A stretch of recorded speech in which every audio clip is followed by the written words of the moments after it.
सभी लोग कंफर्म कर दीजिए अगर आपको आवाज़ क्लियर आ रही है।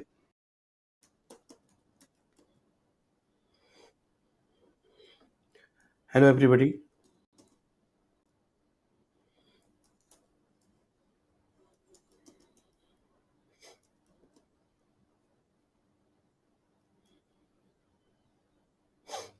सभी को आवाज़ क्लियर आ रही है? एक बार सभी लोग बता दीजिए।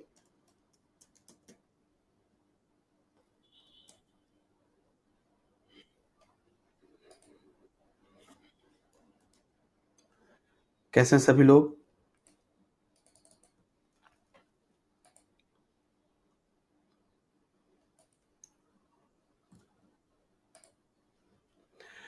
तो आज का जो हमारा टॉपिक है वो है स्कूल फोरम एंड पार्टनरशिप और इसका पार्ट 2 आज हम लोग देखने वाले हैं। तो मैं उम्मीद करता हूं कि आप सभी लोग जो है इससे पहले का जो क्लासेस है, इससे पहले की जो क्लास है वो आपने देख ली। कंफर्म कर दीजिए। एक बार सभी लोग कंफर्म कर दीजिए अगर आपको आवाज़ क्लियर आ रही है।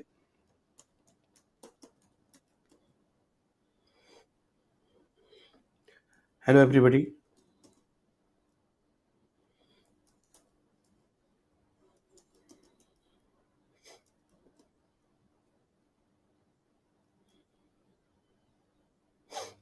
सभी को आवाज़ क्लियर आ रही है? एक बार सभी लोग बता दीजिए।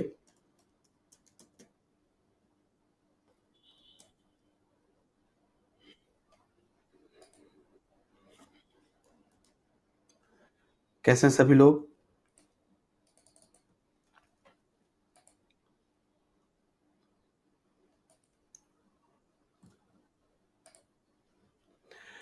तो आज का जो हमारा टॉपिक है वो है स्कूल फोरम एंड पार्टनरशिप और इसका पार्ट 2 आज हम लोग देखने वाले हैं। तो मैं उम्मीद करता हूं कि आप सभी लोग जो है इससे पहले का जो क्लासेस है, इससे पहले की जो क्लास है वो आपने देख ली होगी। Hello everybody. हेलो दामिनी। आवाज जा रही है क्लियर? एक बार कंफर्म कर दीजिए। एक बार प्लीज कंफर्म कर दीजिए सभी लोग। आप सभी लोगों को आवाज क्लियर आ रही है?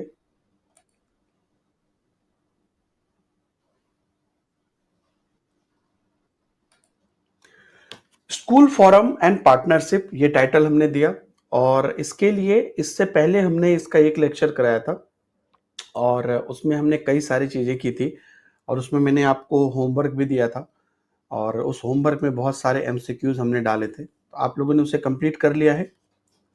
एक बार बता दीजिए सभी लोग। Thank you Damini. जो एमसीक्यूज हमने दिया था आपको होमवर्क में वो आप लोगों ने कंप्लीट कर लिया है? एक बार सभी लोग बता दीजिए। So school forum and partnership आपका जो यूनिट है वो कहाँ से मैंने ये टाइटल दिया है वो भी मैंने आपको दिखा दिया था लास्ट क्लास में। तो आपने अपने सिलेबस में देख लिया होगा और उसको हमने 3 भाग में बाँटा था और उसके लिए बहुत सारी चीज़ें हम लोगों ने पढ़ी और उसके अंतर्गत में जितना भी हमारा सिलेबस का पोर्शन कवर हो सकता है ना? उस हमारा जो पोर्शन है उसमें एक भी चीज़ आपको ना छूटे, इसी कोशिश में मैं हूँ और इतना मैं आपको गारंटी दे सकता हूँ कि जब आप इन क्लासेस को बढ़िया से कर लेंगे, एक भी आपका मिस नहीं होने वाला है, एक भी चीज़ मिस नहीं होने वाला है ना? हेलो आफरीन, सभी लोग बताइए, आवाज़ आ रही है आप लोगों को?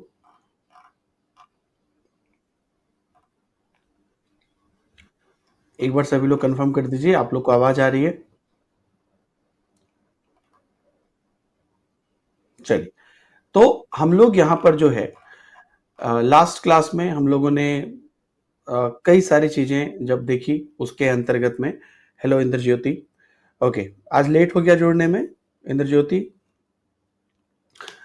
तो उस स्कूल फोरम और पार्टनरशिप जो हमारा यूनिट है उसके अंतर्गत हम लोग कई सारी चीज़ें देख रहे हैं और उसके अंतर्गत समझ रहे हैं स्कूल के डेवलपमेंट को लेकर या स्कूल के अलग अलग सिचुएशंस को लेकर, है ना?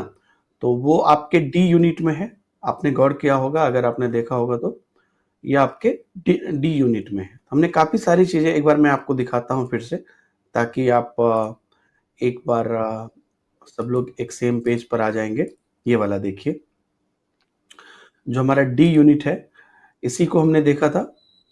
ओके, सो स्कूल ऑर्गेनाइजेशन और लीडरशिप जो है, इसके अंतर्गत हम लोग देख रहे थे, और हमने कई सारी चीज़ें देखी है ना? और उसके अंतर्गत बहुत सारे चीज़ हम लोग पढ़ चुके हैं, और इसी के अंतर्गत अब आपको जो है ना?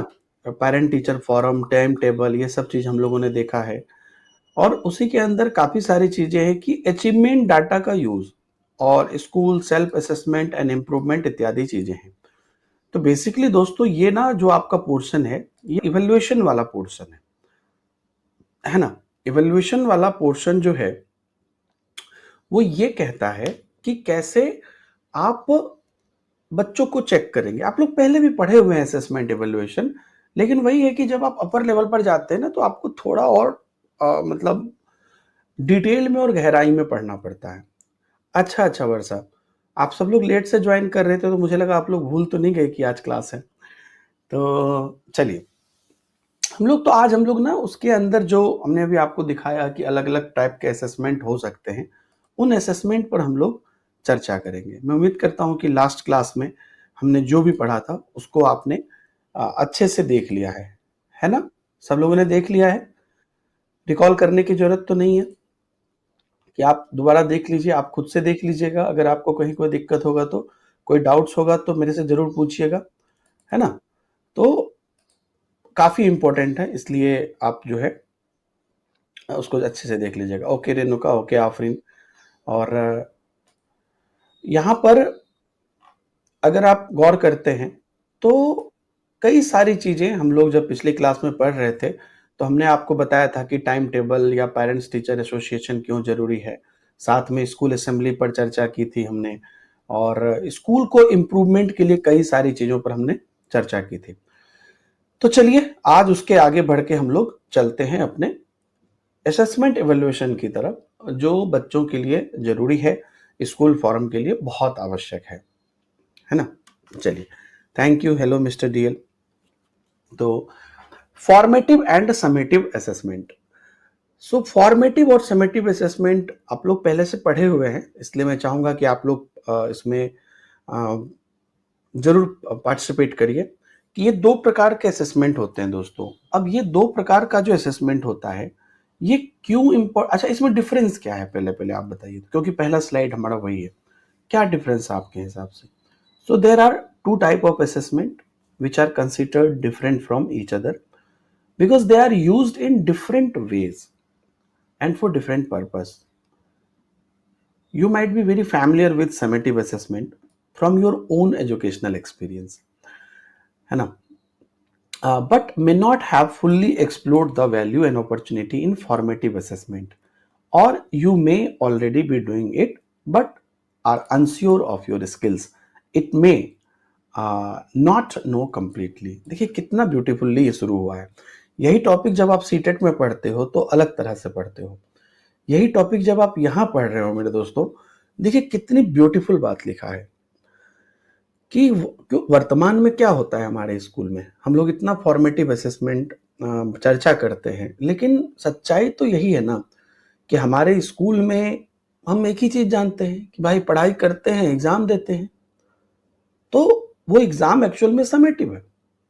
सो आकलन 2 प्रकार के होते हैं, दोनों एक दूसरे से अलग होते हैं, क्योंकि उनका उपयोग अलग-अलग तरीके से अलग-अलग प्रयोजन के लिए होता है, राइट? आप अपना स्वयं के शैक्षणिक अनुभव से योगात्मक आकलन से बहुत परिचित होंगे, लेकिन हो सकता है कि निर्माणात्मक आकलन के मूल्य और अवसर का पूरी तरह से अन्वेषण नहीं किया गया होगा, है ना? या तो हो सकता है कि आप उसे पहले ही कर रहे हो, लेकिन अपने कौशल के बारे में आप नहीं जानते होंगे। तो हाँ, समेटिव जो होता है, बिल्कुल ये जजमेंट होता है, और फॉर्मेटिव आपका एक्चुअल में लर्निंग के प्रोसेस में इम्प्रूवमेंट होता है। तो वास्तविक बात यही है कि समेटिव असेसमेंट बहुत चर्चा में है, क्योंकि बचपन से आज तक हमारे साथ भी समेटिव असेसमेंट ही हुआ है। लेकिन फॉर्मेटिव असेसमेंट भी आप वैसे तो पढ़े ही हैं, वो कितना जरूरी है वो आप जानते हैं। सो पहले फॉर्मेटिव की ही बात करेंगे। Formative assessment is also called assessment for learning in meaning by many. The main purpose of this type of assessment is to enable a student to receive constructive feedback that will help them learn better and make effective progress. Such feedback is usually but not always given by teachers. But not always क्यों लिखा है वो भी अभी मैं बताऊंगा। सो निर्माणात्मक आकलन किस लिए होता है? सीखने के लिए। तो आप एक तो आपको पता है सीखने का आकलन वो जजमेंटल है, सीखने के लिए आकलन जहां पर कि हमारा उद्देश्य क्या है? सीखना। इस प्रकार के आकलन का मुख्य प्रयोजन छात्रों को वह रचनात्मक प्रतिक्रिया प्राप्त करने में सक्षम बनाना है जो उन्हें बेहतर सीखने और प्रभावी प्रगति करने में उनकी मदद करेगी। ऐसी प्रतिक्रिया जो है आमतौर पर, लेकिन हमेशा नहीं, शिक्षकों द्वारा दी जाती है। अब ये आम हमेशा नहीं क्यों बोला है? क्योंकि आप खुद से भी तो अपने आप में इंप्रूव करते हैं। सेल्फ असेसमेंट भी तो कोई चीज होती है, यस और नो? इसलिए आपकी जो प्रभावी प्रगति है उसके लिए टीचर आपको हमेशा इम्प्रूवमेंट करने के लिए आपको कहते हैं, आपको मदद देते हैं और आप उसमें अपना पार्टिसिपेशन करते हैं। ये बात बिल्कुल सत्य है। अब जब फॉर्मेटिव की बात कर रहे हैं तो समेटिव की बात करना भी जरूरी है। इसको और अलग वे में भी देखेंगे, लेकिन वो भी जरूरी है। तो समेटिव असेसमेंट क्या होता है एक बार सब लोग बताइए। Is also known as assessment of learning. The purpose of this type of assessment is to enable the teacher to identify the achievement and performance of a student over a period of learning that may be a semester or a year. So योगात्मक आकलन को सीखने के आकलन के नाम से भी जाना जाता है और इस प्रकार के आकलन का प्रयोजन शिक्षक को छात्र की उपलब्धि और कार्य प्रदर्शन की पहचान करने में सक्षम बनाना है, जिसमें सीखने की अवधि एक सत्र या एक वर्ष की हो सकती है। अब देखिए, सीखने की अवधि पूरी सत्र में आपने कितना सीखा, जिससे हम लोग सबसे ज्यादा परिचित भी हैं। आप जब 5वें क्लास में थे, 8वें क्लास में थे, 9वें क्लास में थे, तो आपका एनुअल एग्जाम होता था या हाफ ईयरली एग्जाम होता था। उसके मार्क्स के बेसिस पर आपका जजमेंट होता था, है ना, कि आप पास किए कि फेल किए या टॉप किए या टॉप 5 में है, टॉप 3 में है ना। तो वो मार्क्स एक्चुअल में जैसे लोग बताते भी हैं कि हमारा इतना कितना मार्क्स आया, जैसे भी बोलते हैं ना सीबीएसई बोर्ड का रिजल्ट आया 12th का, तो वो क्या है? समेटिव। कितना रिजल्ट, कितना परसेंट हुआ? तो मुझे 98%, मुझे 97%। तो ये आपका सीखने के लिए आकलन, सीखने का आकलन है, क्योंकि उसके बेसिस पर आपको एक प्रमाण पत्र भी मिल जाता है। लेकिन सीखने के लिए आकलन में ऐसा कुछ नहीं होता है। तो समेटिव असेसमेंट, सीखने के लिए आकलन सिर्फ आपके इंप्रूवमेंट के लिए है ना। Summative assessment is generally used to compare a student against other student, while formative assessment is used to measure learning progress. तो योगात्मक आकलन क्या होता है? एक दूसरे की तुलना करने के लिए होता है। वहीं पर निर्माणात्मक आकलन सीखने की प्रगति के लिए किया जाता है। देखिए, तुलना करने वाला आकलन तो दिखता है, लेकिन प्रगति करने वाला आकलन नहीं दिखता है। जैसे अभी हम लोग अपने पढ़ाई में जुड़ते हैं, क्लास में जुड़ते हैं, आपका मैं कोई जजमेंट तो नहीं कर रहा हूं, लेकिन डेली आप मेहनत करते हैं, चाहे वो ऐप पर हो या यूट्यूब पर हो, और खूब अच्छे से अपना रिवीजन भी करते होंगे, नोट्स बनाते होंगे। कहीं पर दिक्कत होती है, मैं भी आपको सजेस्ट करता हूं, आप भी अपने में सुधार करते हैं। इस चीज का कोई लिखित रूप है क्या? बस आप कह सकते हैं कि दीपक सर ने अच्छा पढ़ाया, अच्छा सजेस्ट किया या अच्छा गाइड किया। इसका कोई प्रमाण पत्र नहीं होता है। लेकिन समेटिव असेसमेंट जब होगा तो उसका प्रमाण पत्र हो जाएगा। मतलब जब आपको एग्जाम हो जाएगा तो एग्जाम के बाद आपको प्रमाण पत्र मिल जाएगा कि आप क्या हैं। तो अल्टीमेटली समेटिव एक तुलना है, कौन कितना किया, कौन कैसा किया, लेकिन निर्माणात्मक प्रगति के लिए है। लेकिन सीखने के लिए निर्माणात्मक ही सबसे बेस्ट है। So formative assessment create pathways for a student to move forward and progress in learning. It can identify the following. सो निर्माणात्मक मूल्यांकन का मुख्य उद्देश्य क्या होता है दोस्तों? कि आप आगे बढ़ते रहिए, है कि नहीं? प्रगति करते रहिए। और इसमें क्या है कि हमें हमेशा एज अ टीचर कुछ चीज़ों का हमेशा ध्यान रखना है। What can a student do and what not. अब ये सब चीज़ ना आपको ऑप्शंस में आते हैं। जब आप देखते होंगे कि हम बेस्ट ऑप्शन चूज करने की कोशिश करते हैं, तो छात्र क्या कर सकता है, क्या नहीं कर सकता है, ये निर्माणात्मक आकलन है ना, और छात्र के आगे चलते जाने और सीखने की प्रगति में हमें बहुत मदद करता है, क्योंकि हमें काम करना है उस पर कि जो बच्चा नहीं कर पा रहा है। साथ ही साथ what do student find difficult, कि जो बच्चा है उसे क्या कठिन लगता है, हमारी जिम्मेदारी है उसकी कठिनाई को दूर करने की। Any differences and misunderstanding the student में हैव, किसी भी अंतर और छात्र को हो सकने वाली गलत फहमियां। देखिए, आपने एक क्वेश्चन सीटेट लेवल पे क्या होगा, मिसकंसेप्शन वाला, कि बच्चे को भ्रांतियां हो जाती है, जो बात बिल्कुल सही है। सो गलत फहमियां, भ्रांतियां, ये सब बच्चे को हो सकती है ना। तो उन चीजों पर भी हमें काम करना है, हमें बच्चे को सही राह दिखाना है एज अ टीचर। इसमें क्या शामिल होगा? So it communicate with the student, discuss clear learning goal. तो जब भी हम फॉर्मेटिव करते हैं, तो हम सीखने के स्पष्ट लक्ष्य की चर्चा करते हुए हम छात्र के साथ संवाद करते हैं, छात्र के साथ हम बात करते हैं, छात्र के साथ हम कम्युनिकेशन करते हैं, है ना, स्पष्ट लक्ष्य की चर्चा करते हुए कि हमें यहां तक पहुंचना है ना, किस स्तर तक हमें जाना है, उस पर हम बच्चों के साथ चर्चा करते हैं, राइट। साथ ही साथ student being active in achieving their goals. अब छात्र भी अपने लक्ष्य के प्रति सक्रिय होते हैं, क्योंकि आप सोच लीजिए कि अगर आप मान लीजिएगा कि मुझे नहीं पढ़ना है, तो मैं कितने भी कोशिश कर लूं, आपको उस लेवल तक नहीं ले जा पाऊंगा। तो ये मेरी भी जिम्मेदारी है कि मैं आपको लक्ष्य के प्रति हमेशा चर्चा करूं आपके पास, और लक्ष्य की प्राप्ति के लिए आप सक्रिय हों, इस पर भी हमारी हमेशा ये हमारी जिम्मेदारी होनी चाहिए कि आपको हम सक्रिय करते रहें। Monitoring progress including self and peer review, तो स्वतः और समकक्षीय समीक्षा सहित प्रगति की निगरानी करना। कि कुछ चीजें तो स्वतः होती है ना, आपने कुछ अच्छा लिखा, मैंने बोल दिया, या आपको खुद पता चल गया, और साथ ही साथ कई बार दोस्तों के साथ भी आप समीक्षा करते हैं, तो ये सब चीजें इसके अंतर्गत होती है। साथ ही साथ timely and useful feedback is a part of the process. Timely क्यों लिखा है बताइए जरा सा? Because it help student improve, it is also important for both the student and teacher.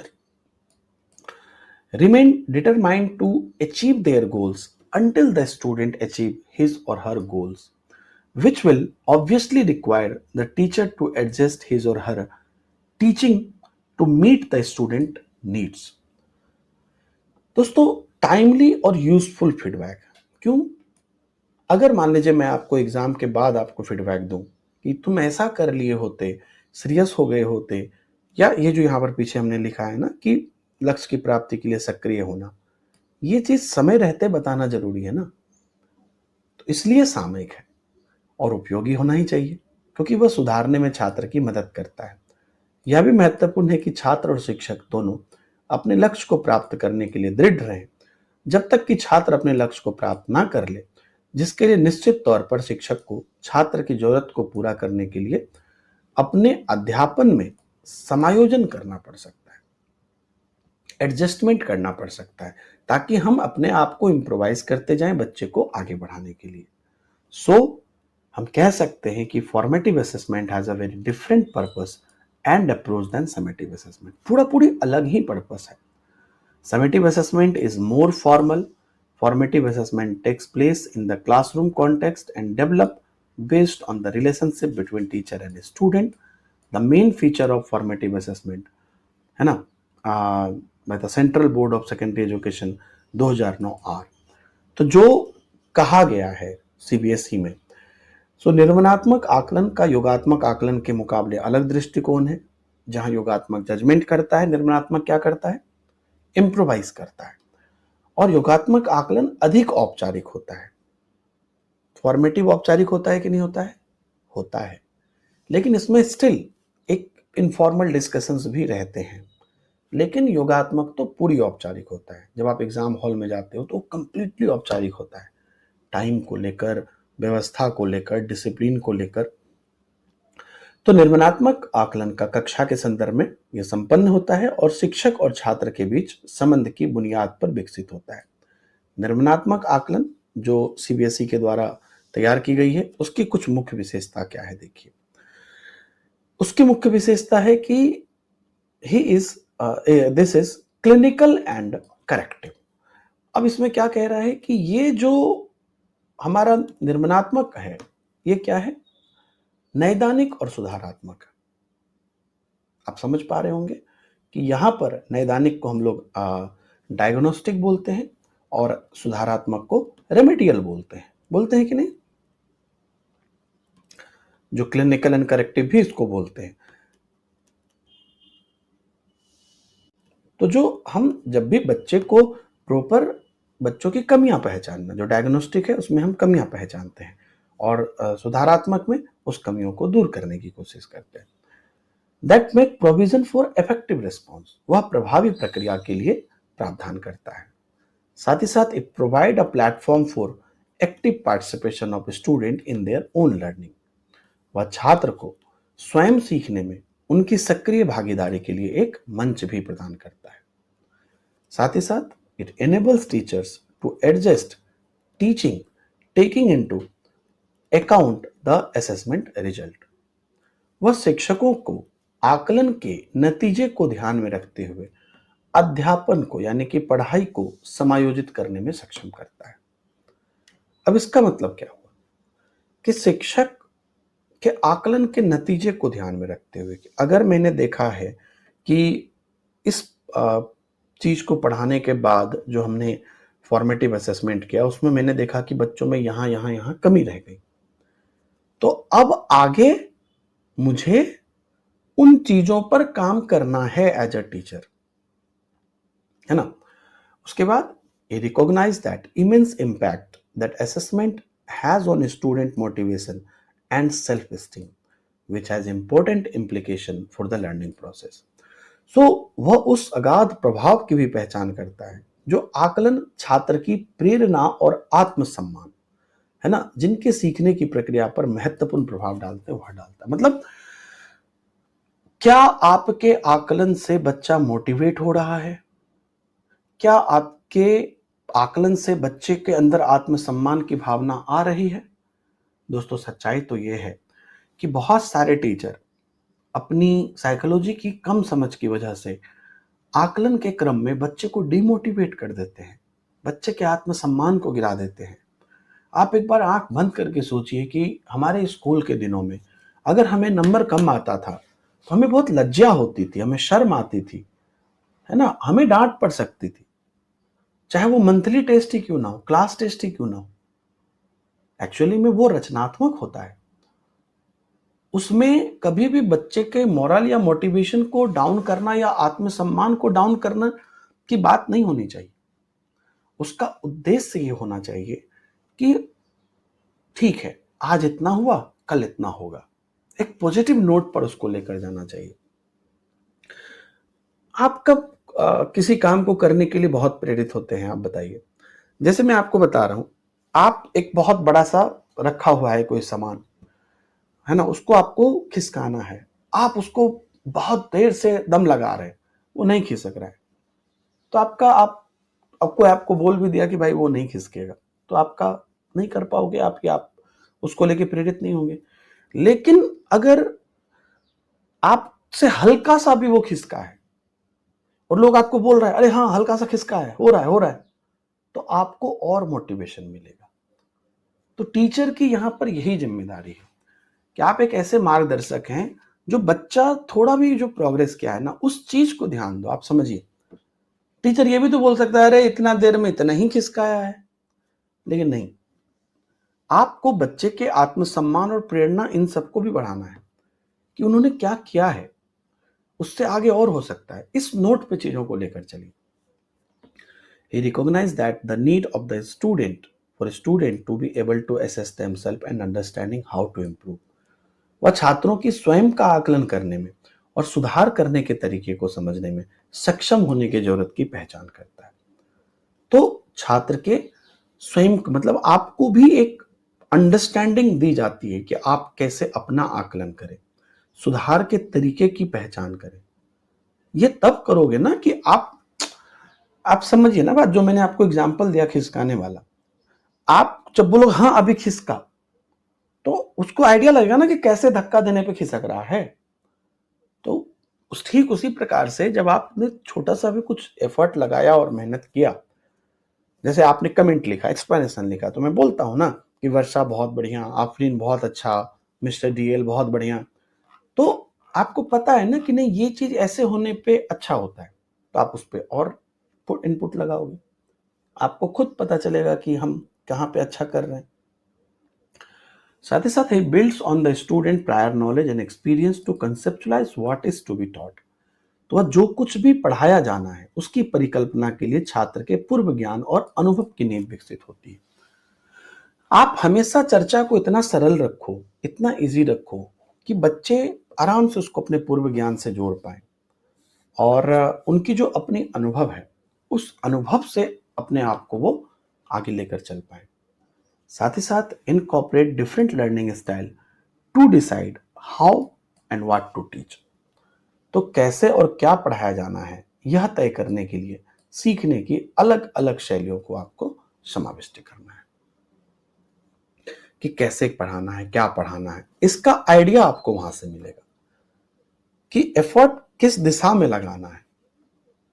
तो आप समझ गए, कभी भी कोई काम हो रहा है या नहीं हो रहा है, सफलता मिल रही है या नहीं मिल रही है, इंप्रूवमेंट हो रहा है या नहीं हो रहा है, दोनों ही चीजों का विश्लेषण इंपॉर्टेंट है। Encourage student to understand the criteria that will be used to जज देयर वर्क। सो बच्चे को मापदंड समझने के लिए भी प्रोत्साहित करता है कि जिनका उपयोग उनके काम को परखने के लिए किया जाएगा। अब आपको भी तो पता रहना चाहिए ना कि ये करना, मतलब कई बार होता है ना कि सर हमें तो पता ही नहीं था कि ऐसे करने से होगा, पता रहता तो मैं करता ऐसा या मैं करती ऐसे, जो बहुत जेन्युइन बात है। तो बच्चे को भी तो वो मापदंड समझ में आएगा ना कि क्या करने से हो रहा है। जैसे मैं पढ़ा रहा हूं तो मैं अपने पढ़ाने में पर डे के डे इम्प्रोवाइज कर रहा हूं, वो इसी आधार पर कर रहा हूं ना कि आप इतना अच्छा पार्टिसिपेट कर रहे हो या आपका एग्जाम का ऐसा लेवल है, एग्जाम आपको ऐसे पूछता है। तो इन ये सब चीजें मुझे मापदंड समझने में मदद कर रही है कि क्या पढ़ना है और कैसे बच्चे समझते हैं। वैसे ही आपको बच्चे की नजर से अगर आप देखिए तो उनको भी लगेगा ना कि हमारा काम उपयोगी हो रहा है। अब अंधे में तीर चला रहे हैं तो नहीं समझ में आएगा, लेकिन वो क्लैरिटी देनी जरूरी है। Provide student with the opportunity to improve their work after feedback. तो छात्र को प्रतिक्रिया के बाद उनके काम को सुधारने का भी तो अवसर देता है। अब समझिए ये सारी चीजें बहुत इंपॉर्टेंट हैं क्योंकि हमें बच्चे को इम्प्रूव करना है, उनके काम को सुधारना है। Help student and be help by their peers. तो छात्र को उनके समकक्षों की सहायता करने और दूसरों के द्वारा सहायता पाने में मदद करता है।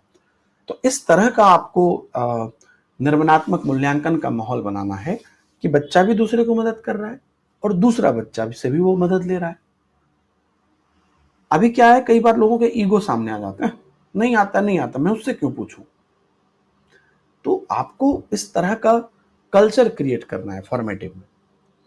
आप देख रहे हैं ये सब समझने का एक तरीका है। इस तरह से सीटेट लेवल पे आपको नहीं पढ़ाया जाता है क्योंकि वहां पर बहुत बेसिक लेवल पे असेसमेंट इवैल्यूएशन होता है। साथ ही साथ formative assessment gives the teacher the opportunity to move forward from where the student is and gives the student a chance to understand what they need to do to be successful. Therefore, formative assessment involve the student and give the student ownership of his or her learning. Continuous and comprehensive evaluation describe this CBSE as follow. तो अब इसको थोड़ा और again detail में ले जाएंगे कि निर्माणात्मक आकलन शिक्षक को वहां से आगे बढ़ने का अवसर देता है जहां छात्र होता है और छात्र को यह समझने का मौका देता है कि उन्हें सफल होने के लिए क्या करना है। इसलिए निर्माणात्मक आकलन विद्यार्थी को शामिल करता है और छात्र को उसके सीखने का स्वामित्व प्रदान करता है। सतत और व्यापक मूल्यांकन का जो वर्णन है वो सीबीएसई के 2009 में किस प्रकार किया गया है। सतत व्यापक मूल्यांकन आप समझ गए, ये फॉर्मेटिव इवैल्यूएशन का एक बहुत बृहद रूप है। क्यों? क्योंकि इसमें हम बच्चे को हमेशा उनको कंसिस्टेंट उनको हम सपोर्ट करते हैं, जिसको आप मूल्यांकन भी बोलते हैं। लेकिन मूल्यांकन मतलब गलत मत समझ लीजिएगा कि हमेशा उसको देखते रहते हैं, जज कर रहे हैं, नहीं। एक्चुअल में वो हमेशा इंप्रूवमेंट की नजर से हम उनको देख रहे हैं और व्यापक यानी कि उसके हर एंगल का मूल्यांकन कर रहे हैं। So the main focus of CCE on the continuous progress of the student by ensuring their intellectual, emotional, physical, culture and social development, and hence it will not be limited to the academic ability of the student. He uses assessment as a means of motivating student to provide information, to organize feedback and follow up work so as to improve learning in the classroom and to provide a comprehensive picture of students profile can be done. तो CC का जो मुख्य जोर है वो छात्र के बौद्धिक, भावात्मक, शारीरिक, सांस्कृतिक और सामाजिक विकास को सुनिश्चित करते हुए उनकी सतत प्रगति पर होता है और इसलिए वह शिक्षार्थी की शैक्षणिक योग्यता तक ही सीमित नहीं होगा।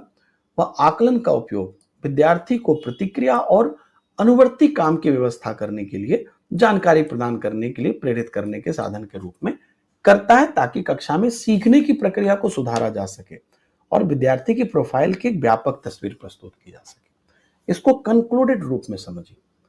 बच्चे की बुद्धि, बच्चे की भावना, बच्चे का शरीर, बच्चे की संस्कृति, बच्चे का समाज, हर चीज इंपॉर्टेंट है।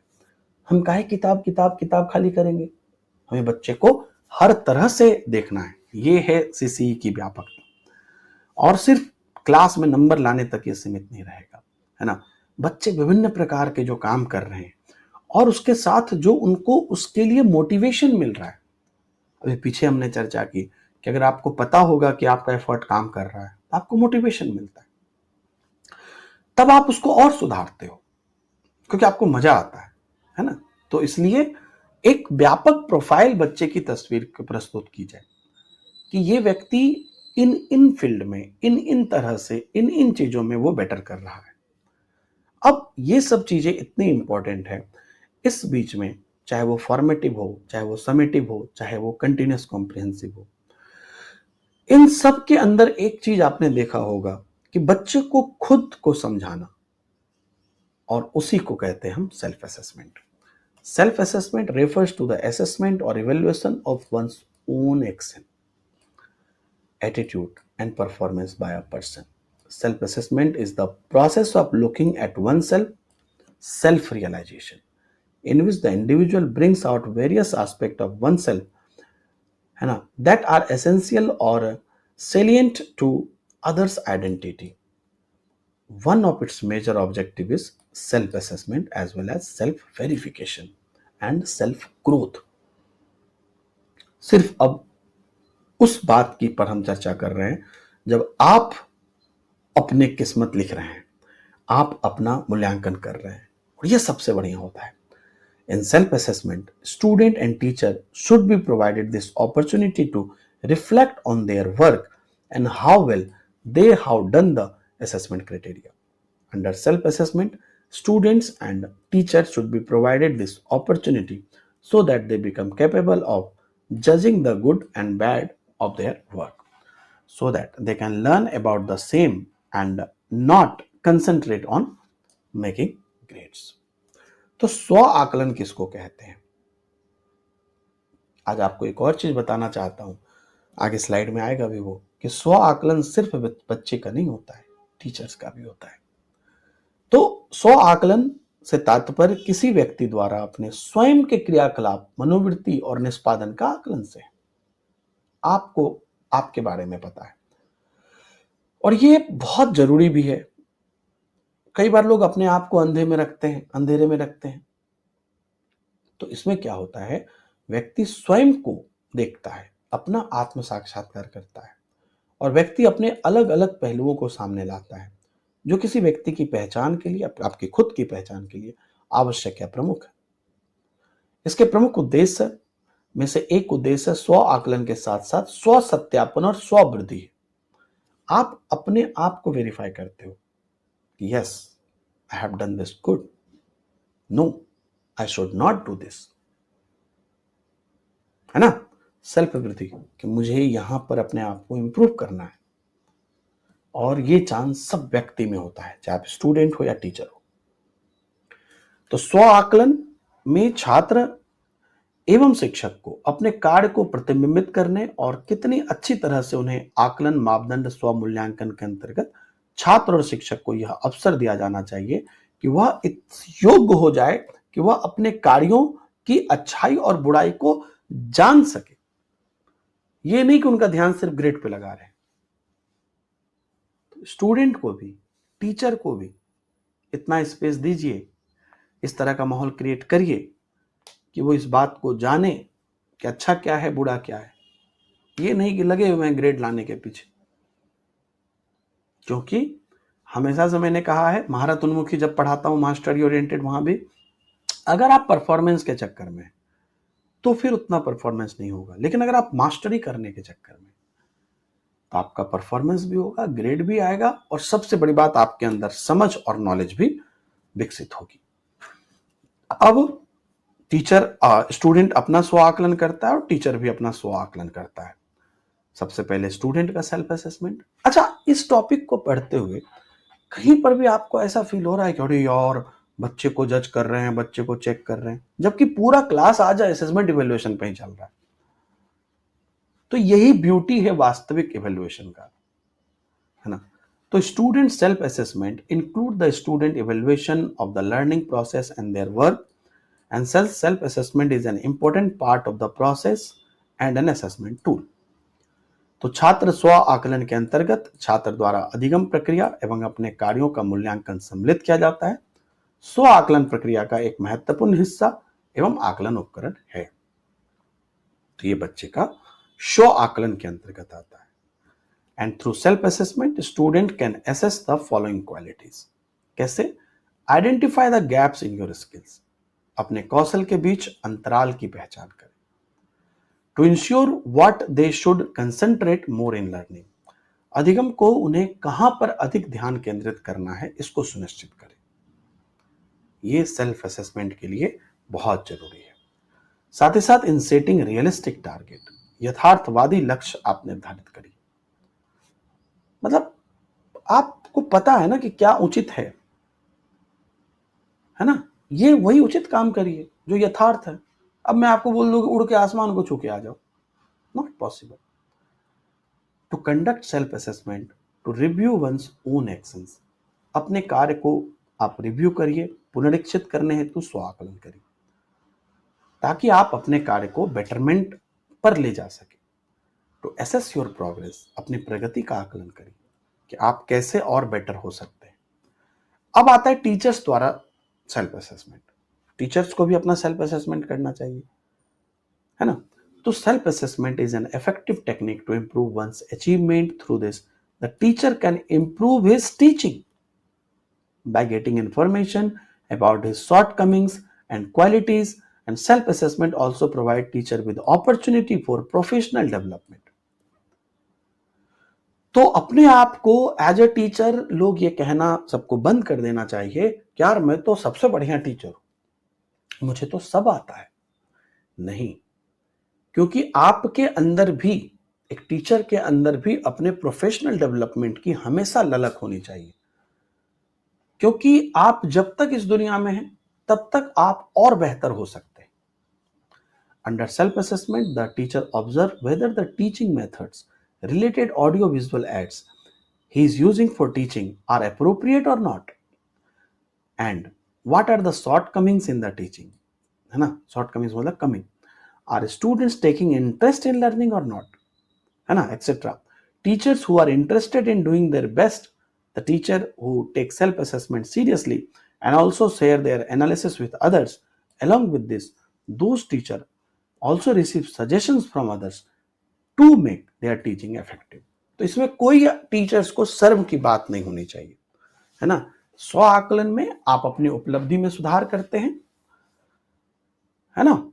और एक प्रभावशाली उसकी रणनीति है ये।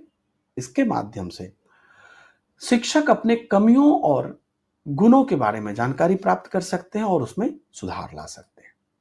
स्व आकलन शिक्षक को अपने व्यावसायिक विकास हेतु भी अवसर देना चाहिए कि आप अपने टीचिंग के गुण में कितना बेटर कर सकते हैं। स्व आकलन के अंतर्गत शिक्षक इस बात का निरीक्षण करता है कि जिन शिक्षण विधियों और उससे संबंधित सामग्री, जो भी दृश्य सामग्री हम यूज कर रहे हैं, वह उचित है या नहीं।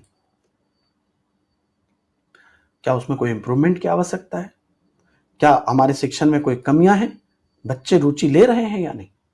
तो ये सब चीजें हमें इंप्रूव करने में काम देता है। और मैं पार्टिकुलरली इस बात के लिए हमेशा तैयार रहता हूं कि एवरी डे, एवरी मोमेंट कुछ ना कुछ इंप्रूव होता है, अगर हम मेहनत करें या उचित तरीके से समझें। अगर हम आंख बंद करके रहें तो हमें पता ही नहीं चलेगा हमारी कमियां क्या है।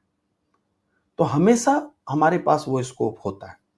वे शिक्षक जो अपना सर्वश्रेष्ठ करने में रुचि रखते हैं कि हम बढ़िया करके आएंगे, ये वही शिक्षक हैं जो स्व आकलन को गंभीरता से लेते हैं, है ना। आपको ये पता है कि आप हमेशा अपने आप को इंप्रूव कर सकते हैं, आप हमेशा और बेटर कर सकते हैं। तो ये सर्वश्रेष्ठ करने की जो आपकी कला है, ये इसको अगर आप गंभीरता से लेते हैं तो आप बेटर कर सकते हैं। और साथ ही साथ आप दूसरों के साथ भी, दूसरे शिक्षकों के साथ शेयर करके उनसे भी फीडबैक ले सकते हैं, है ना। क्योंकि हर व्यक्ति के पास, हर टीचर्स के पास कुछ न कुछ ऐसी कला होती है जो आपके पास नहीं है। इससे आपको सीखने में एक बेहतर आनंद आएगा।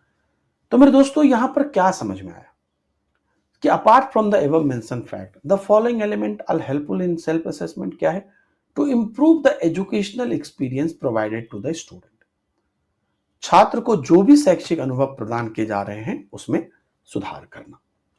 तो यहां पर अगर आप गौर से समझोगे, बच्चे को हम जो भी शैक्षिक अनुभव दे रहे हैं, है ना, उसमें हमें सुधार करना है, उसमें हमें बेटरमेंट करना है। क्यों? क्योंकि ये जो सुधार है ना, ये अल्टीमेटली हमारी जिम्मेदारी है।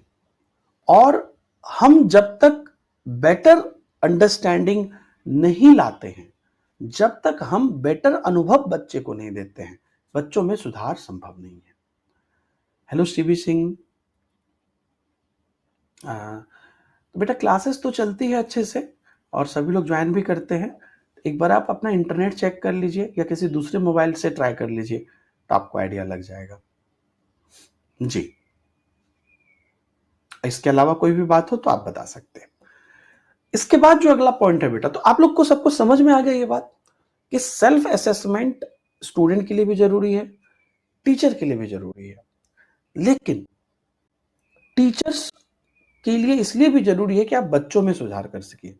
साथ ही साथ to identify the professional learning requirement to improve, है ना, वंस टीचिंग एबिलिटी।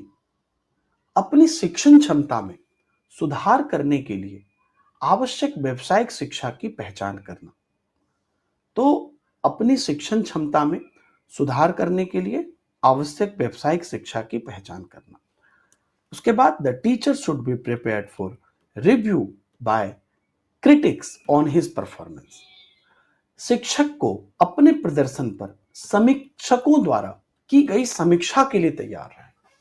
तो जो समीक्षक होते हैं, है ना, जैसे कि बहुत समीक्षक समीक्षा करते हैं कि क्या बेटर होगा, उस पर हमें तैयार रहना ताकि हम उससे अपने आप को और बेटर कर सके। ये क्वेश्चन देखिए सब लोग। सर, बैच चेंज करना है, मुझे तो इस बारे में आइडिया नहीं है। सी भी आप हेल्पलाइन पर एक बार बात कर सकते हैं।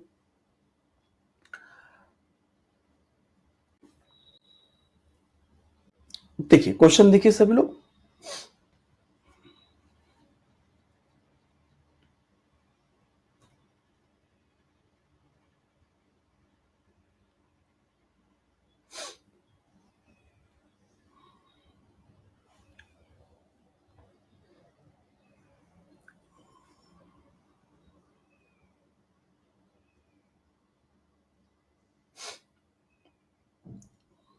इस बारे में मुझे नहीं आइडिया है। आप एक बार हेल्प डेस्क सब पे पूछ सकते हैं तो पूछ लीजिएगा। ऐसा अमूमन होता नहीं होगा शायद, लेकिन आप पूछ लीजिएगा, अपना रिक्वेस्ट तो डालें दीजिए। ये क्वेश्चन देखिए सब लोग।